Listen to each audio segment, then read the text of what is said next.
Okay, Mr. Rojas, you have Crystal Moore.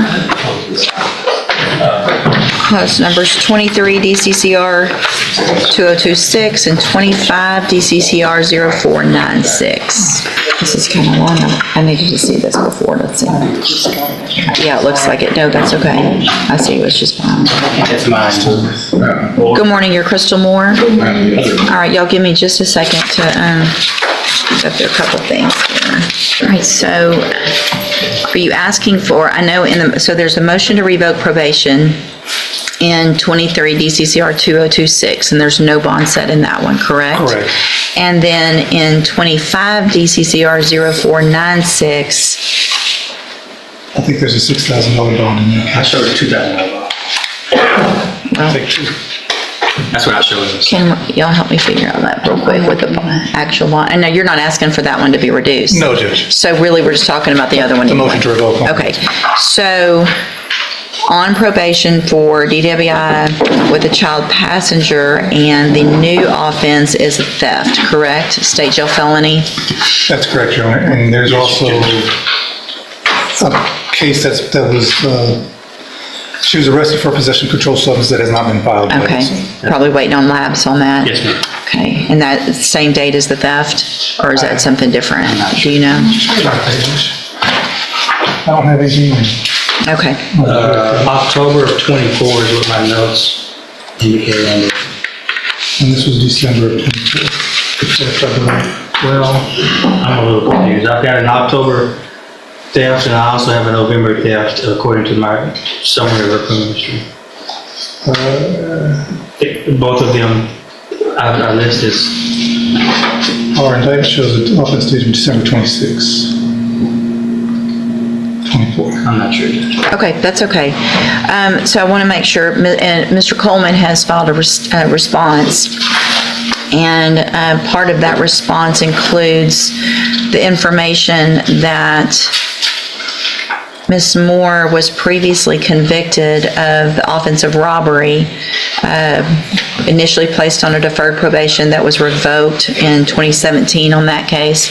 Also a conviction for aggravated assault out of Tarrant County from 2016.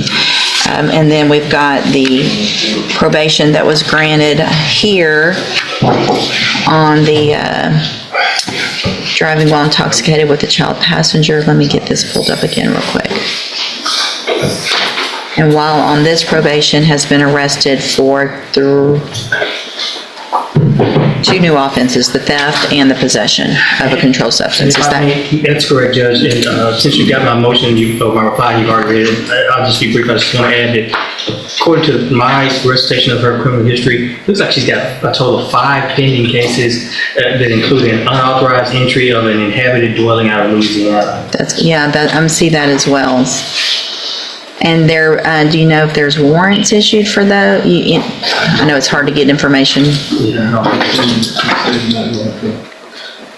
Do you know anything about those? No, this is the first I'm hearing about that when I saw that in the motion. I don't know if there's any holds on her from Louisiana or not. All right. Mr. Rojas, do you wish to call any witnesses? Briefly, Judge, I'll call Ms. Moore. Ms. Moore, best you can, raise your right hand. Do you swear affirm the testimony you're going to give in this hearing will be the truth, the whole truth, and nothing but the truth? Yes. Thank you. Go ahead, Mr. Rojas. Ms. Moore, where are you from? Correct. And have you lived in Port Arthur all your life? Yes, sir. All right. Who do you live with when you're not in jail? My family. Speak up for us. My family, my mom. Okay. And who all lives in the home with your mom?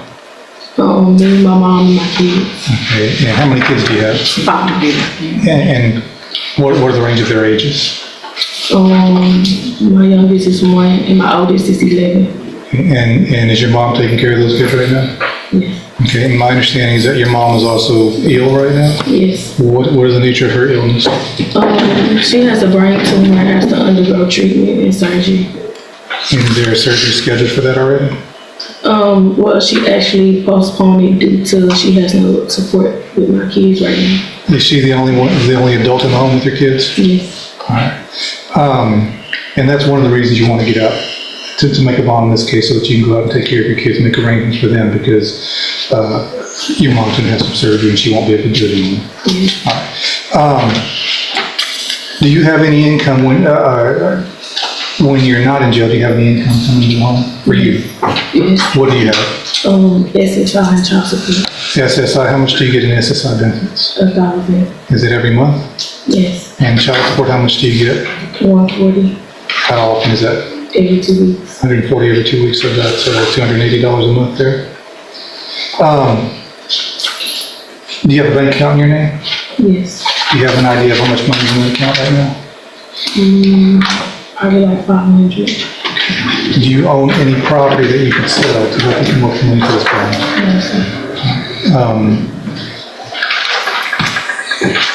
Is your mother or any other family members, are they willing to help you come up with money to make the bond, the judge has set a bond for you? My mom, she can proceed with her procedure. Your mom's willing to help you out? And that's what you're asking the court to do this morning, set a bond on the motion to revoke on this DWI, right? And the main reason for that is so that you can get out and help your mom take care of her kids and get her past the surgery. Yeah, like I understand that in the future I might have to serve time for my actions, but that's like my goal was to get out so she could undergo treatment and I could fully prepare her and my kids so when I do have to serve time. Okay, pass the witness. No questions for this defendant, Judge. I stand on the motion. I don't have anything to add to the motion. If the court's inclined to grant this defendant the bond, I just simply ask you to consider the factors listed in that motion, Judge. Well, I'm looking back just for everyone, for the record, at the pre-sentence report that was prepared in cause number 23, 2026, and I reviewed that. I've also reviewed, there's a handful of jail incident reports that everyone was given a copy of as well. Based on the nature of Ms. Moore's prior convictions, which range from, give me just a second to go back out through this, beginning as a juvenile, back in 06, 07, extending all the way through 2012 as a juvenile, assaults, thefts, violation of court orders, and then we get into adult, and we've got more thefts, county jail, theft of property, then we get into felony, we've got a robbery, given a probation, that was revoked, we've got a theft from a person, and then we've got an aggravated assault with a deadly weapon, that one from Tarrant County.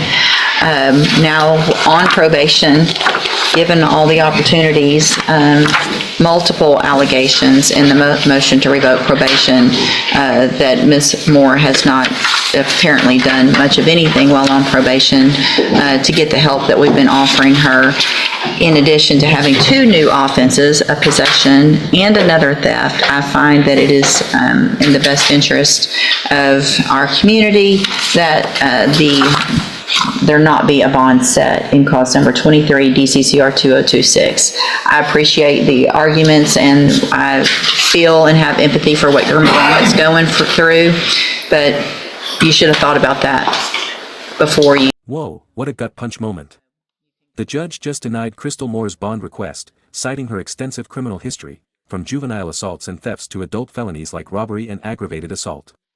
Legally, this makes sense under Texas Code of Criminal Procedure Article 17.15, where factors like community safety, nature of the offense, and prior convictions weigh heavily. She's on probation for DWI with a child passenger, a state jail felony, and new charges of theft and possession screen violation. But here's the drama: Moore's tearful testimony about her 5 kids, ages 1 to 11, and her mom's brain tumor surgery tugs at the heartstrings. The judge shows empathy but calls out the hypocrisy. Why didn't she think of her family before reoffending? This highlights the tough balance between rehabilitation and accountability. Viewers, would you have granted the bond? Is the system too harsh on parents in crisis, or is public safety paramount? Drop your thoughts below. Does this ruling protect the community, or does it overlook family hardships? And stick around, because Moore's saga isn't over. Probation revocation looms, with potential prison time stacking up. You kept doing what you were doing. So you can go back with the bailiff. I'll set the case for an announcement on the motion in the new case. Thank you, Judge. Thank you. I was eavesdropping. Okay, Miss, again, you're Crystal Moore.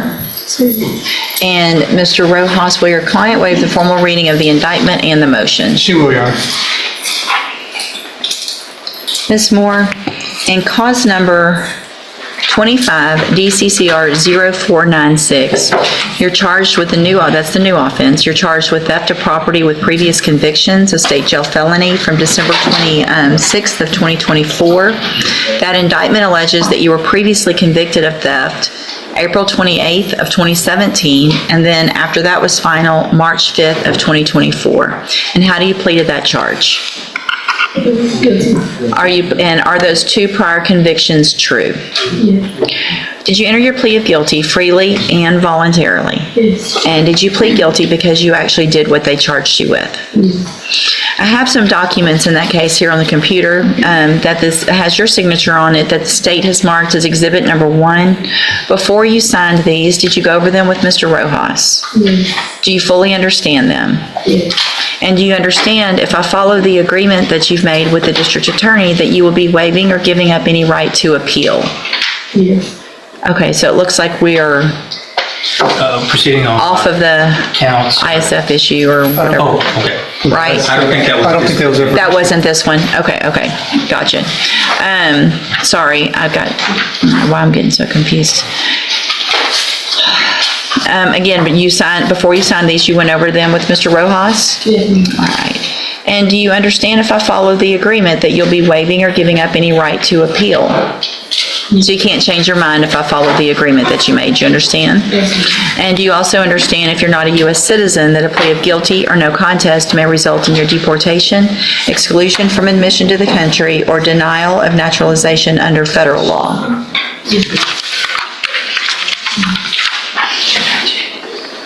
State tenders number 1. No objection. It's admitted. Is there any evidence that Ms. Moore is not competent? No, Your Honor. All right, ma'am, in cause number 25 DCCR 0496, I'm going to find that you entered your plea of guilty freely and voluntarily, find that you're mentally competent and you understand the nature and the consequences of that plea, find sufficient evidence to find you guilty, and at this time find you guilty of theft of property with previous convictions, sentence you in accordance with that agreement to a term of 21 months in the state jail prison. You will receive credit on that sentence for any time that you've been in custody that the law gives you the right to receive. It's my understanding that the state has taken into consideration under Section 1245 of the Penal Code that unfiled possession of a controlled substance, which means, Mr. Coleman, y'all do not plan on filing that. Is that correct? That's correct, Judge. All right. So then, in cause number 23, DCCR 2026, I have a motion to revoke your first amended motion to revoke your community supervision in that case. It shows that you were placed on probation April 29th of 2024 for the offense of driving while intoxicated with a child under 15, a state jail felony, and that was a 2-year term in the state jail prison that was probated for 5 years. Is that correct? Yes. The state has elected, or the agreement that you've reached is for me to go forward in that motion with counts 2, 3, 12, and 13. Is that correct? Yes. Yes, Your Honor. And the state would abandon the remaining. Thank you, Mr. Coleman. Ms. Moore, count 2 alleges that you violated your probation in that you were in Calcasieu Parish, Louisiana on the 22nd day of November 2024 without permission. And is that true or not true? True. Count 3 alleges that you provided a urine sample October 9th of 2024 that tested positive for benzodiazepine and tetrahydrocannabinol. And is that true or not true? True. Count 12 alleges that you committed the new offense of theft of property October 18th of 2024, and is that true or not true? True. And count 13 alleges that you committed the offense of possession of a controlled substance February 16th of February 26th of 2025, and is that true or not true? True. Did you enter your pleas of true to counts 2, 3, 12, and 13 freely and voluntarily? Yes. And did you plead true to those counts because they're actually true? Yes. So I also have paperwork here on the computer in that case that has your signature on it that the state's marked as exhibit number 1. Did you also go over this with Mr. Rojas? Yes. Do you fully understand it as well? Yes. And you also understand that if I follow this agreement that you will be waiving or giving up any right to appeal? State tender's number 1. No objection. It's admitted. Ms. Moore, in cause number 23, DCCR 2026, I'm going to find that you entered your pleas of true to counts 2, 3, 12, and 13 freely and voluntarily. Find those counts true. Find sufficient evidence to find you guilty, and at this time find sufficient evidence to revoke your probation, and at this time revoke your probation and reassess your punishment to a term of 21 months in the state jail prison. You will receive credit on that sentence for any time that you've been in custody that the law gives you the right to receive, and it will run concurrently, this case, with cause number 25, DCCR 0496. In each of your cases, I'm handing you the trial court certifications that shows that these were agreements that I followed, and so you have waived your right to appeal. I have also handed you a written admonishment regarding your ineligibility to possess a firearm or ammunition. We went over that not that long ago when you were placed on probation the first time, right? Do you recall that? Yes. Okay, so you're, obviously because of the judgments entered against you, you're ineligible to possess a firearm in the state of Texas. We've already gone over it. Make sure you read it. If you have any questions about it, talk to Mr. Rojas. All right, good luck to you, ma'am. You can go back with the bailiff. Okay, that's done. Good morning. Are you Reagan Howard? And this is 22-39924. And give me just a second. Miss Howard is on probation for deadly conduct, discharging a firearm. A motion to revoke that probation has been filed. There is not a bond at this time. There's been a motion asking that I set a bond.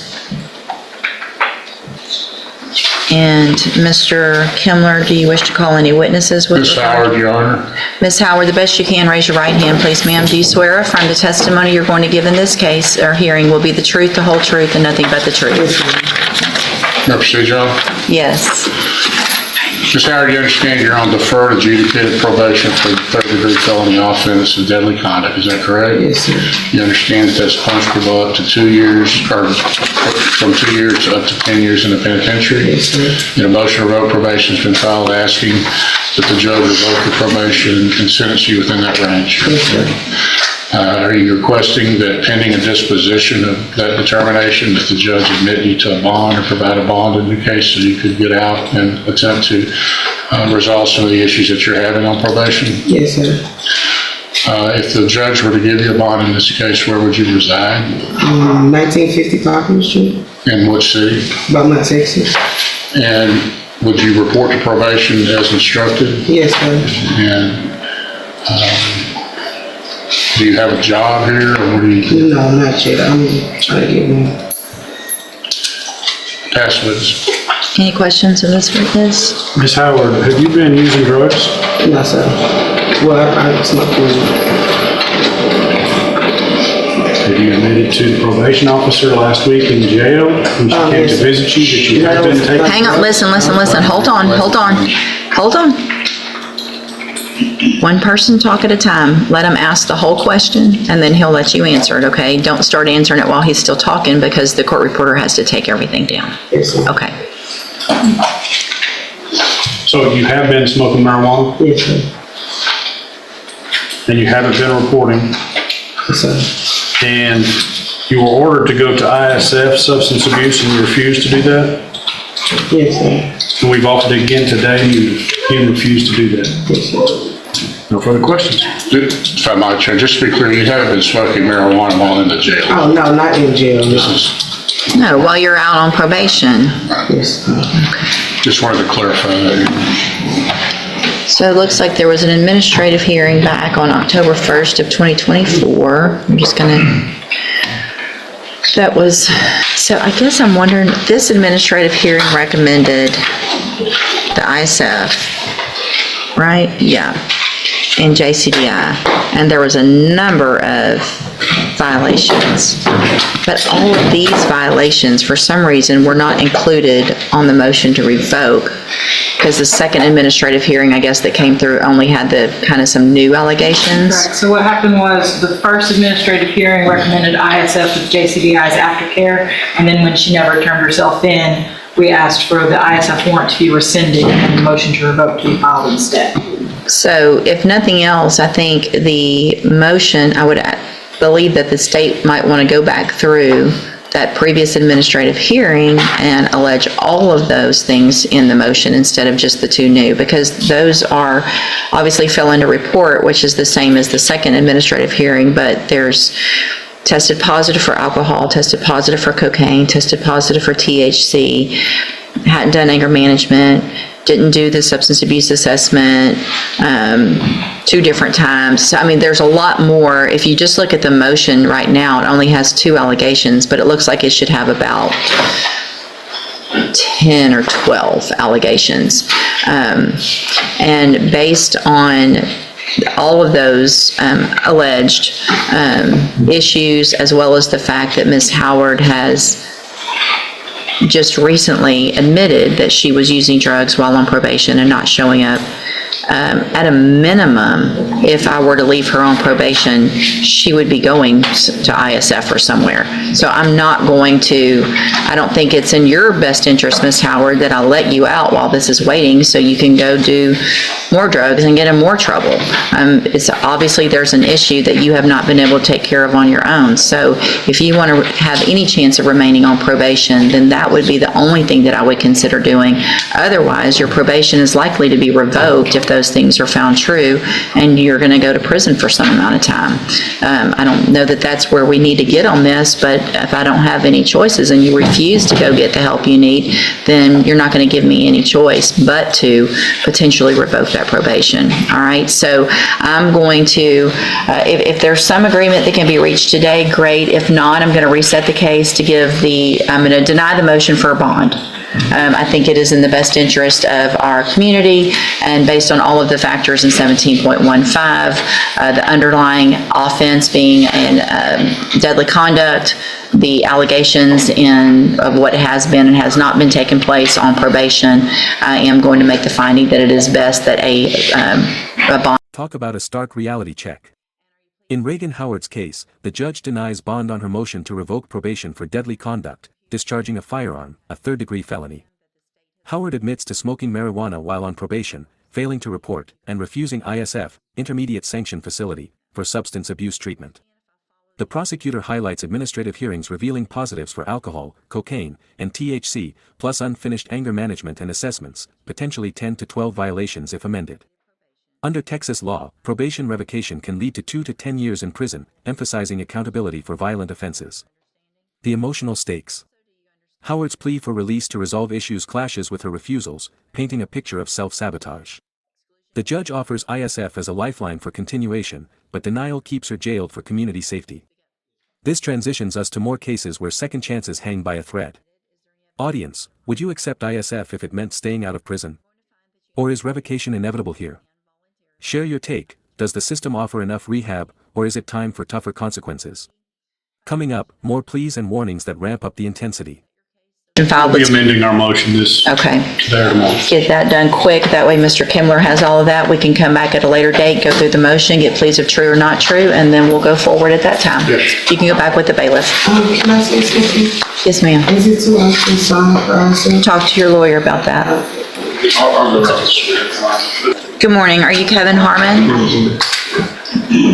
And good morning, Ms. Holmes. Good morning. Will your client waive the formal reading of the indictment? Yes. Mr. Harmon, in cause number 24 DCCR 1612, you are charged with the second-degree felony offense of assault of a peace officer from July 9th of 2024, and how do you plead to that charge? Are you pleading guilty freely and voluntarily? Speak up, please. Yes, okay. And are you pleading guilty because you actually did what they've charged you with? I have here on the computer some documents that have your signature on them that the state has marked as exhibit number 1.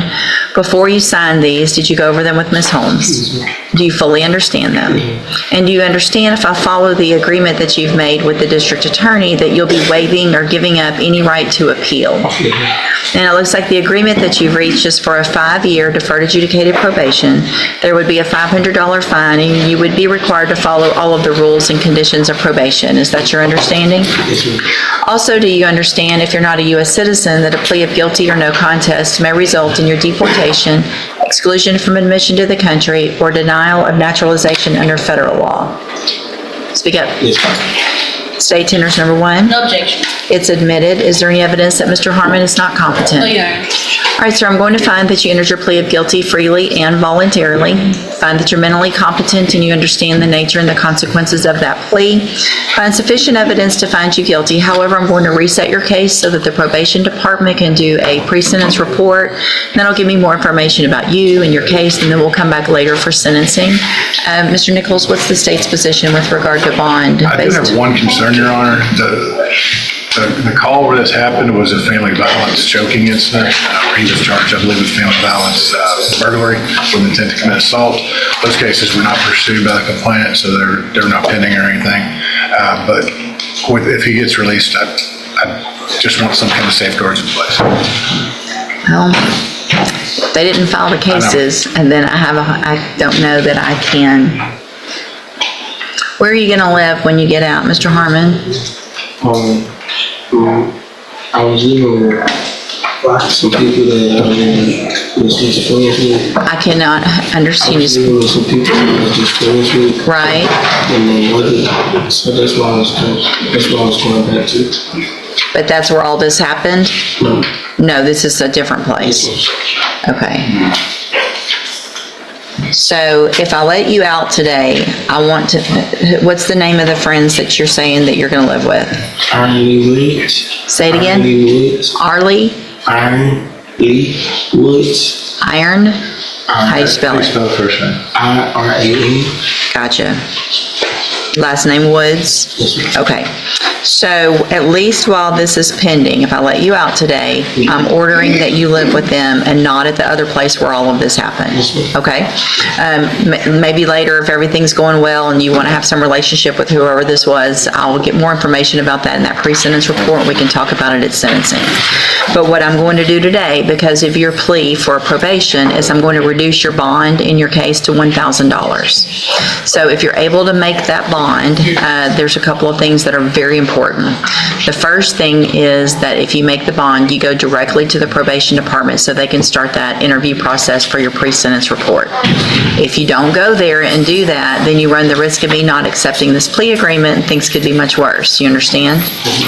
Also, a condition of that bond is that you are going to live with Iron Woods. No one else until either I give you permission or we discuss it again. You understand? Also, if you are arrested for anything, if you make that bond and you're arrested for anything before you come back for sentencing, obviously things could go, I don't have to accept this agreement, okay? All right, see you at sentencing. Thank you, Your Honor. Thank you, Mr. Nichols. Good morning. Are you McKaylin Jones? And Mr. Rojas, will your client waive the formal reading of the motion? He will, Your Honor. Mr. Jones, in cause number 22-39715, I have a motion to revoke your, I'm sorry, just Oh, that's okay. really want to count 2, 3, and 4 whenever you get to it. thank you. That is correct. Thank you, Mr. I have a motion to revoke your unadjudicated probation. It shows that you were placed on probation July 18th of 2022 for the offense of possession of a controlled substance, and that was a 3-year deferred probation. Is that correct? Yes, ma'am. And it looks like the agreement is for you to go forward on counts 2, 3, and 4 in that motion. Count 2 alleges that you violated your probation by committing the offense of flight from an officer May 17th of 2023 in parish of Point Coupe in Louisiana. And is that true or not true? Yes, ma'am. True or not true? Thank you. Count 3 alleges that you committed the offense of illegally carrying of a weapon May 17th of 2023, also in the parish of Point Coupe, Louisiana. And is that true or not true? True.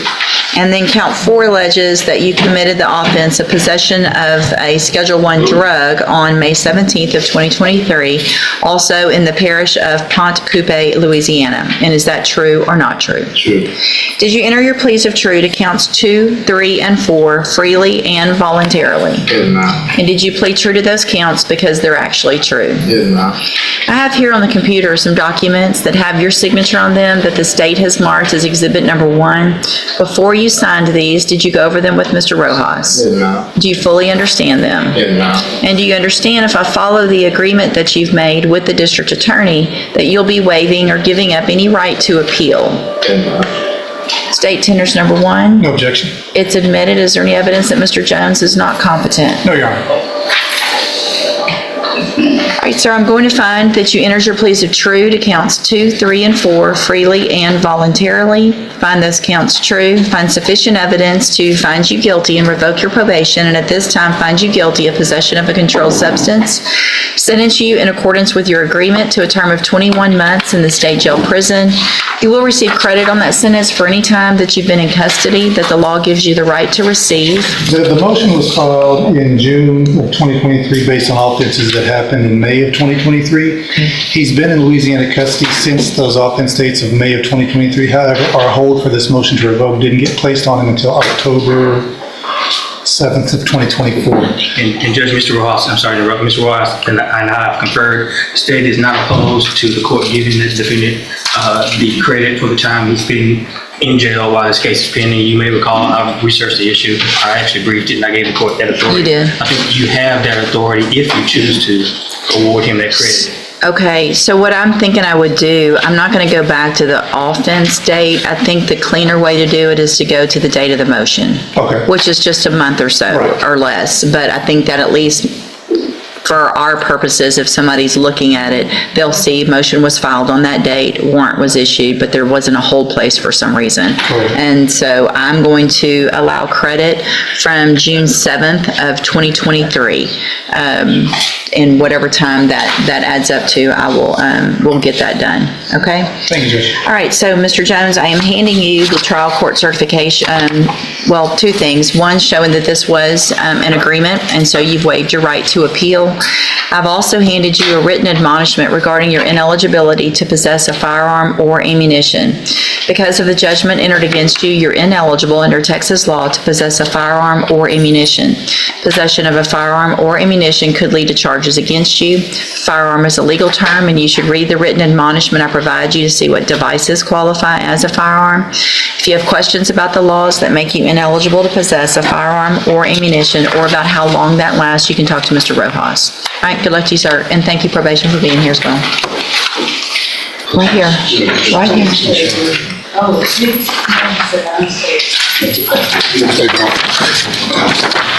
They don't X them out because it's set for sentencing, so they still put out the stuff for next week. Well, once it's taken care of, they remove this.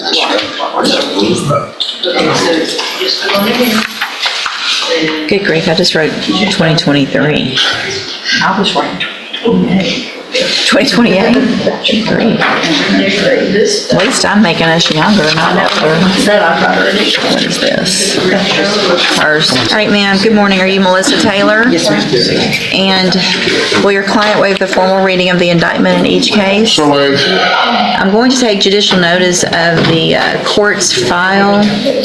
Ms. Taylor was evaluated for competency to stand trial. Dr. Capon did that evaluation. I've received the report dated May 22nd of 2025 with the finding from Dr. Capon that Ms. Taylor is currently competent to stand trial.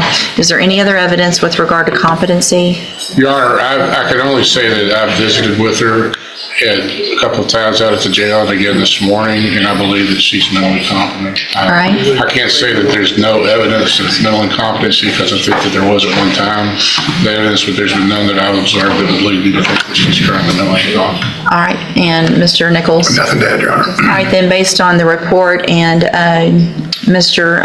Kimmler's comments, I am going to find Ms. Taylor currently competent to stand trial. Now, Ms. Taylor, in cause number 24 DCCR 2177, you're charged with second-degree felony offense of assault on a peace officer from October 2nd of 2024, and how do you plead to that charge? Guilty. Are you pleading guilty freely and voluntarily? Yes, ma'am. And are you pleading guilty because you actually did what they've charged you with? That would be correct, yes. All right, and in cause number 24, DCCR 2311, you're charged with the state jail felony offense of credit or debit card abuse from October 2nd of 2024, and how do you plead to that charge? Guilty. Again, are you pleading guilty freely and voluntarily? Yes. And are you pleading guilty because you did what they've charged you with? Yes, ma'am. In each of these cases, I have here on the computer some documents that have your signature on them that the state has marked as exhibit number 1. Before you signed these, did you go over them with Mr. Kimler? I did. Do you fully understand them? Yes, ma'am, I do. And do you understand, if I follow the agreement that you've made with the district attorney, that you'll be waiving or giving up any right to appeal? Yes. And it looks like the agreement that you've reached is for a cap of 5 years in the assault on a peace officer case. And then whatever happens, I guess you're pleading open on the other one as long as I run them I made a concurrently. recommendation for 12 months in that case, Your Honor, and the defense had made a recommendation for probation concurrent with that. Okay, so in essence, a cap of 12 months then? Would Yes, that, Your Honor, that's fair to say. Concurrent. with everyone's permission, Yes, can I make that? So it would be a cap of 12 months on that state jail case. Do you understand? Yes, ma'am. And that's for the One of the buildings. No, No, it's for a credit card. So what that means is that if we go forward this way, you're leaving your punishment up to me. Okay. And as long as I don't give you more than 5 years in the assault on a peace officer case and 12 months on the credit debit card abuse case, then you're waiving your right to appeal. I can give you 5 years, I can give you less, it'll all be determined when I get the information at a sentencing hearing. You have an absolute right to have a jury come in and determine 2 things. The first would be to decide if you're guilty or not, and then if they find you guilty, you could leave your punishment up to them. If we go forward this way, you're waiving that right and leaving it up to me with those ranges that you've agreed to. Is that what you want to do? Yes, ma'am. Do you also understand, if you're not a U.S. citizen, that a plea of guilty or no contest may result in your deportation, exclusion from admission to the country, or denial of naturalization under federal law? Yes. State tenders number 1 in each case. Without objection. It's admitted in each case. All right, ma'am, I'm going to find that you entered your pleas of guilty in each case freely and voluntarily. Again, find that you're mentally competent and understand the nature and the consequences of your pleas. Find sufficient evidence in each case to find you guilty. However, I'm going to reset your cases so that the probation department can do a precedence report. That'll give me more information about you, your cases, and then we will cut back later for sentencing.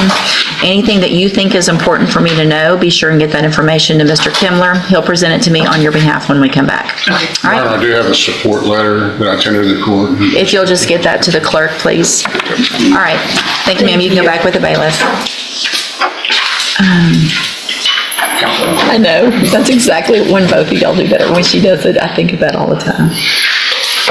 All right, so are you Sadog Wilson? Ma'am, I'm sorry. I was looking at the down this way and not at you. Seidel Wilson. Seidel? Yes, ma'am. Okay.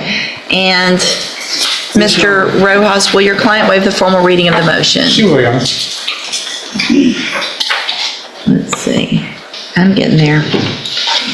All right, Ms. Wilson, in cause number 22-40450, I have a first amended motion to revoke your unadjudicated probation. This shows that you were placed on probation February 27th of 2024 for the offense of burglary of a habitation, and that was a 5-year deferred probation. Is that correct? Yes, Your Honor. And then it alleges that you violated your probation. Count 1 alleges that you failed to report as directed to the probation department March 14th, March 26th, April 9th, April 23rd, May 8th, and May 22nd, June 4th, and June 18th of 2024. And is that true or not true? Yes, Your Honor. Is it true? Okay. Count 2 alleges that you failed to work faithfully at suitable employment and provide verification of that. And is that true or not true? Yes, Your Honor. Judge, since we have an agreement. Listen, hold on. I'm sorry. Thank you.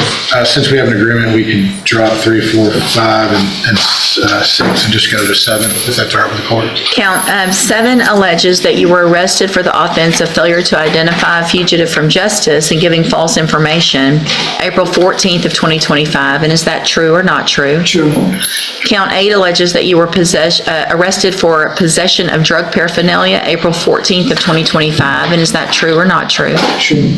And then count 9 alleges that you were at a location other than your residence at approximately 12:32 a.m.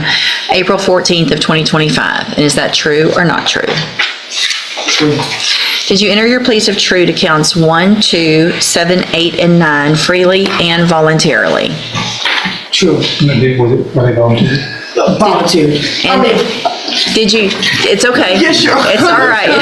Sorry. You're good. Thank you. Did you enter those pleas of true freely and voluntarily? Yes. And did you plead true to those counts because they're actually true? Yes, Your Honor. I have here on the computer some documents that have your signature on them that the state has marked as exhibit number 1. Before you signed these, did you go over them with Mr. Rojas? Yes, Your Honor. And do you fully understand them? Yes, Your Honor. And do you understand if I follow the agreement that you've made with the district attorney that you'll be waiving or giving up any right to appeal? Yes, Your Honor. State tenders number 1. No objection. It's admitted. Is there any evidence that Ms. Wilson is not competent? No, Your Honor. All right, ma'am, I'm going to find that you entered your pleas of true to counts 1, 2, 7, 8, and 9 freely and voluntarily. Find those counts true. Find sufficient evidence to find you guilty, and at this time find you guilty of burglary of a habitation. Sentence you in accordance with your agreement to a term of 3 years in the institutional division of the Texas Department of Corrections. You will receive credit on that sentence for any time that you've been in custody that the law gives you the right to receive.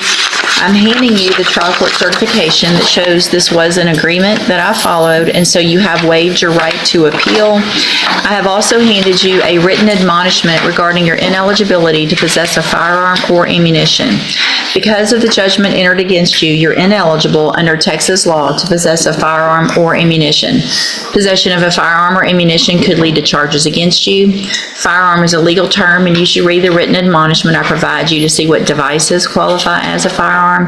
If you have questions about the laws that make you ineligible to possess a firearm or ammunition, or about how long that lasts, you can talk to Mr. Rojas. Yes, Your Honor. Good luck to you, ma'am. Thank you, Your Honor. Are you Caprina Swan? Yes, ma'am. And Ms. Swan, the best you can, please raise your right hand. Do you swear or affirm the testimony you're going to give in this hearing will be the truth, the whole truth, and nothing but the truth? Thank you. You can put your hand down. And Ms. Holmes, will your client waive the formal reading of the motion? She will, Your Honor. Ms. Swan, in cause number 24, DCCR 1362, I have a motion to revoke your unadjudicated probation. Shows that you were placed on probation October 29th of 2024, and that was for the offense of aggravated robbery, and that was a 5-year deferred probation. Is that correct? The motion alleges that you violated your probation. Count 1 alleges that you failed to report as directed for the months of January, February, and March of 2025. And is that true or not true? True or not? Listen to the question. Okay, true. Count 2 alleges that you failed to never become intoxicated or under the influence of any intoxicating substance, and that you admitted to using cocaine and alcohol on January 7th of 2025. And is that true or not true? Count 3 alleges that you failed to participate in the mental health services and follow all recommendations of that. Is that true or not true? Count 5 alleges that you failed to provide verification of completing the theft prevention class. Is that true or not true? Count 6 alleges that you failed to provide verification of entering and successfully completing the moral recognition therapy program. Is that true or not true? True. And then count 7 alleges that you're behind in your court-assessed fees. And is that true or not true? All right, did you enter your pleas of true to counts 1 through 7 freely and voluntarily? Yes, ma'am. And did you plead true to those counts because they're all actually true? Yes, ma'am. All right, then I'm going to find that you entered your pleas of true to counts 1 through 7 freely and voluntarily. Find those counts true. Find sufficient evidence to find you guilty and revoke your probation. But it's my understanding that the probation department and the state are willing to give you a chance today to go to the special needs SAFE program, which will help you hopefully get all of these issues behind you, learn how to make better decisions, stop using drugs, get the mental health treatment you need so that you can be successful on this probation. I want to make sure you understand that this is your second chance now, and you will not get a third. You are on probation for a first-degree felony. Today, right now, I could send you to prison for the rest of your life. The rest of your life, from 5 years up to 50, 60, 70, the rest of your life, for violating probation on this type of offense. So you need to take advantage of everything that they teach you, because when you get out of SAFE, you'll have aftercare, you'll have people to help you, find places to live and all of that. But it's going to be up to you to take advantage of those things. Do you understand? Yes, ma'am. All right. I'm also going to, because you didn't report and because this is going to take some time, I'm also going to extend your probation for a period of 2 years. So you're now on a 7-year probation instead of a 5-year probation. Now, every single person who's on probation in my court and any court can get off their probations early if they do everything they're supposed to. So it doesn't have to be 7 years, but it would take you getting everything in line real quick and doing everything right. Do you understand? Yes, ma'am. All right, good luck to you, ma'am. You can go back with the bailiff. They're going to get some paperwork for you to sign about safety. You need to sign that when they get it to you. Thank you, Your Honor. Thank you. Everything's by itself, so. All right, will your client waive the formal reading of the indictment in each case? She will.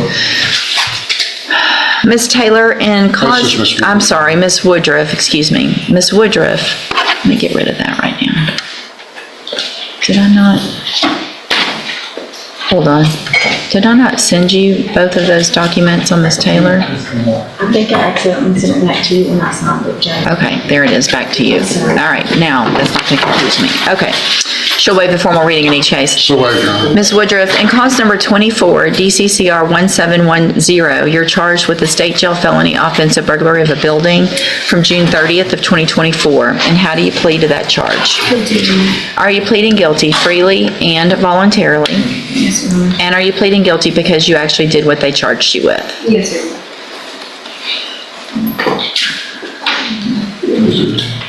In cause number 25, DCCR 0426, you are charged with the second-degree felony offense of robbery from February 22nd of 2025. And how do you plead to that charge? Guilty. Again, are you pleading guilty freely and voluntarily? Yes, ma'am. And are you pleading guilty because you actually did what they've charged you with? Yes. In each of these cases, I have here on the computer documents that have your signature on them that the state has marked as exhibit number 1. Before you signed these, did you go over them with Mr. Kimler? Yes, ma'am. Do you fully understand them? Yes. And it looks like there is no agreement. This is just open plea to the court. Is that correct? Correct, Your Honor. Yes, Judge. Do you understand that a plea of guilty or no contest, if you're not a U.S. citizen, may result in your deportation, exclusion from admission to the country, or denial of naturalization under federal law? Also want to make sure you understand you have an absolute right to have a jury come in and determine 2 things. The first is you can let them determine, obviously, if you're guilty or not. And then if they find you guilty, you can leave your punishment up to them. If we go forward this way, you're waiving that and leaving your punishment up to me. And is that what you want me to do? Yes, sir. All right, state tenders number 1 in each case. No objection. It's admitted in each case. Is there any evidence that Ms. Woodruff is not competent? Your Honor, I've counseled with her, met with her on several occasions, and I believe that she's mentally competent. All right, then, at this time, Ms. Woodruff, I'm going to find that you entered your pleas of guilty in each case freely and voluntarily. Find that you're mentally competent and you understand the nature and the consequences of those pleas. Find sufficient evidence in each case to find you guilty. However, I'm going to reset your cases so that the probation department can do a pre-sentence report.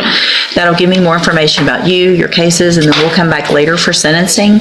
Anything that you think is important for me to know, be sure and get that information to Mr. Kimler, and he will present it to me on your behalf when we come back. All right, you can go back with the bailiff. Your Honor, if I may, she has a bond that was increased. I'm not going to consider based on that plea agreement, or the lack of a plea I agreement. told Ms. Woodruff I'd request. Yeah, no, let's wait and see what happens at sentencing. Okay, you can go back with the bailiff. Okay.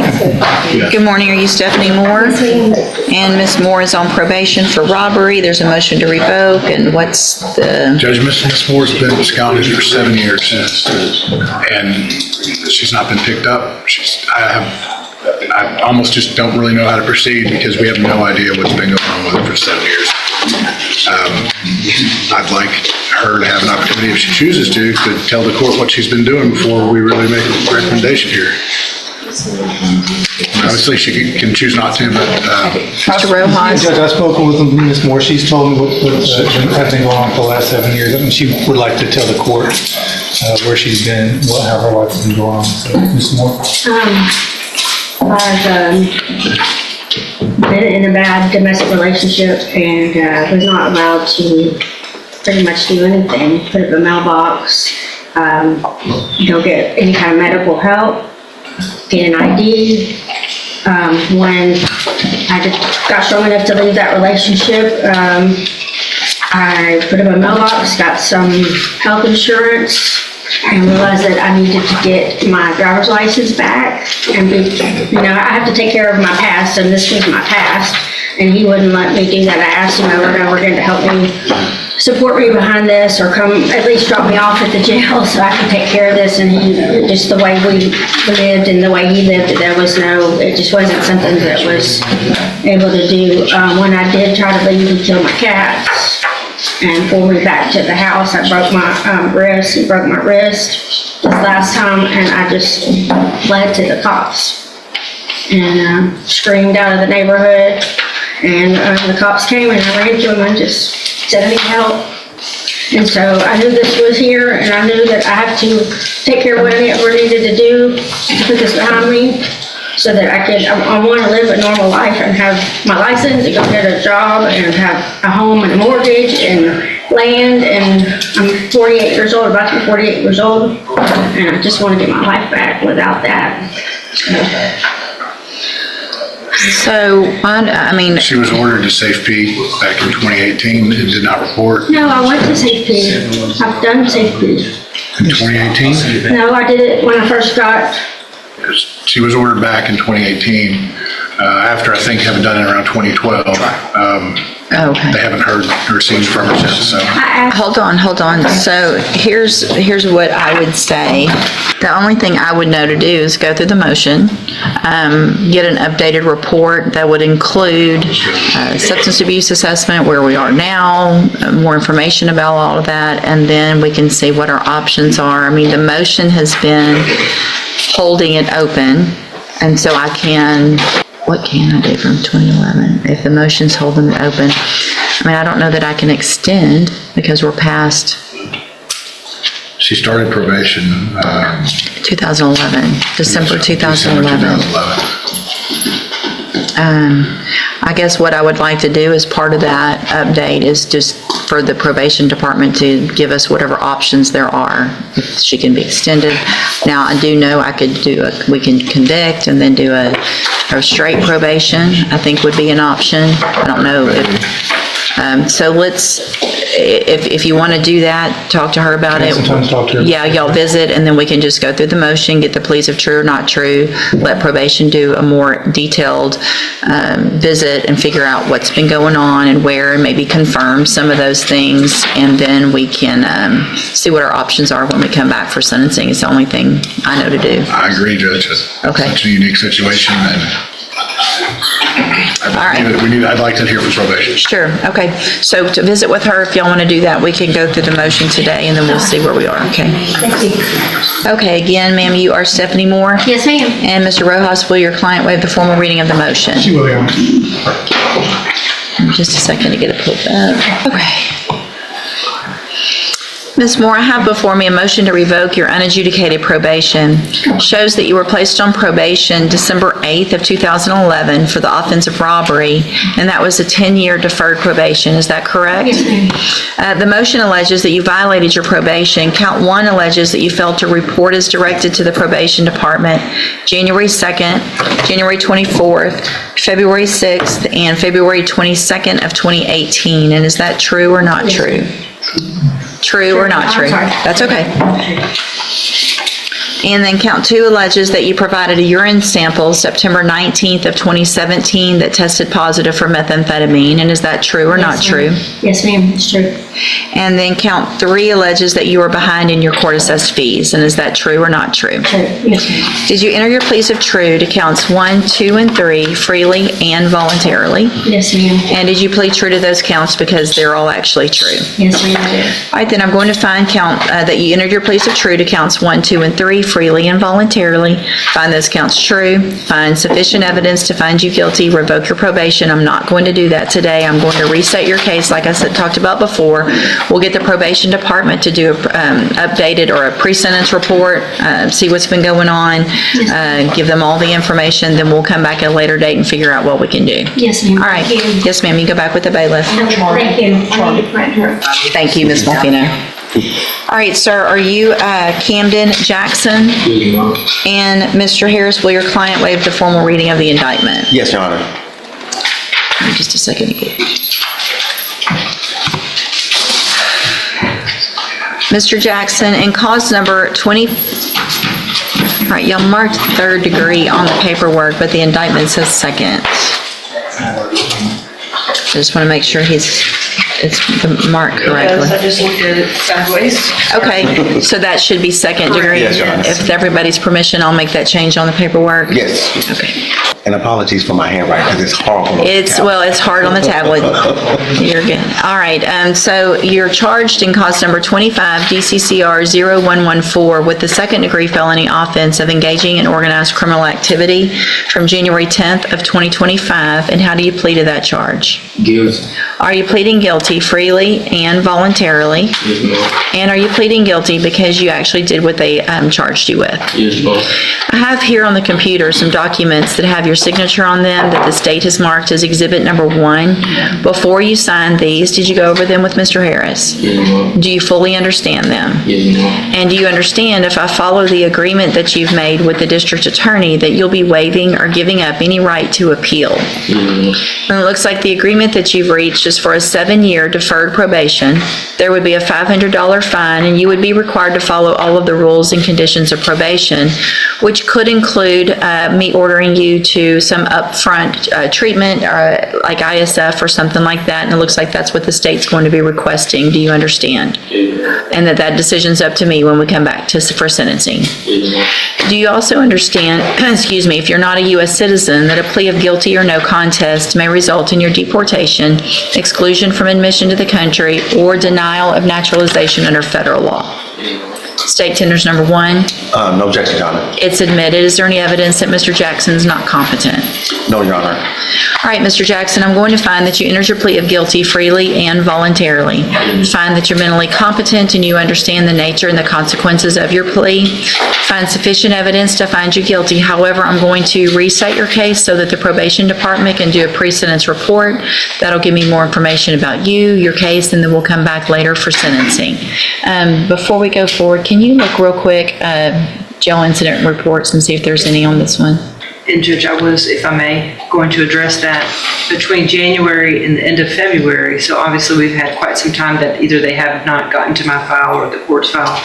There were at least 8 pages full of write-ups. I would ask the court, Mr. Jackson committed this offense 6 days after he turned 19. It's obviously very serious. He was with a co-defendant, Mr. Bushnell, who's already entered a plea involving firearms, etc. I would ask if the court would consider your usual admonishment of if that behavior continues pending the PSI, that I reserve the right, as does the court, to just reject this offer and possibly send him to prison. Mr. Jackson, you're probably, I don't know if you're in the same dorm as some of the other ones that have been absolutely ridiculous acting up in the jail. Yes.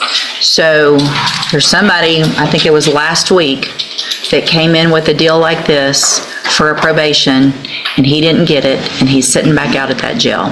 I do not have to accept this plea agreement. I'm gonna read every single one of those jail incident reports. The disrespect that y'all are showing to the officers, I can assume what these are gonna say, because y'all are all out there, it's the same group that's doing all the same thing, fighting, not following instructions, talking back, calling names. I'm gonna read all of that. And let me tell you, if you have one between right now and your sentencing, I will not accept this plea agreement. I'm sick of it, the jail's sick of it, and I'm gonna do whatever I can to make that place a better place for those people to go work who are out there just trying to do their job. Do you understand? One, we're not gonna come in and say it was somebody else's fault, I only got one, or I got three, and that's not that bad. You can go out there and tell them, I wanna get out and be on probation. I don't care what you guys wanna do. I'm gonna behave. If you have to sit on your bunk all day long and be quiet for the next 5 weeks, then that's what you do. Right? 5 weeks, rest of your life. What do you think? Show me you can do it, okay? All right, and go back with the bailiff. Thank you, Your Honor. Yes, sir. Wrapping up this intense courtroom marathon, we've seen a spectrum of justice in action, from Crystal Moore's bond denial and 21-month concurrent sentences for theft and revoked DWI probation, emphasizing community safety over family pleas, to Reagan Howard's bond rejection amid drug admissions and refusal of treatment, highlighting the consequences of noncompliance. Other cases like Camden Jackson's plea to organized crime with a stern jail behavior warning underscore the judge's zero tolerance for disruption. Key takeaways: probation violations often lead to revocation under Texas law, with options like ISF offering rehab but demanding commitment. Broader implications: the system balances empathy with accountability, but repeated offenses erode second chances, impacting families and communities.